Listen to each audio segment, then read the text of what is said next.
Welcome back, everyone, to Module 8, where we're going to be looking at food, culture, and society.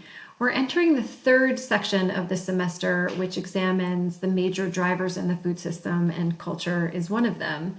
So in the learning materials, I've included a short lecture on culture and food in society by looking at three theorists and findings related to the role that culture plays in the food system and in our individual lives and identities.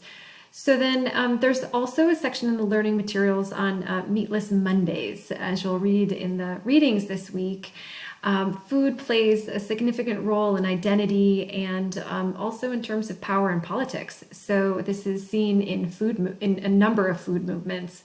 So I've included a couple of videos on Meatless Monday, so you're going to get some screen time this week. And then for the assignment, we're going to be working independently on the second reflection essay. So please reach out and if you have any questions, and good luck.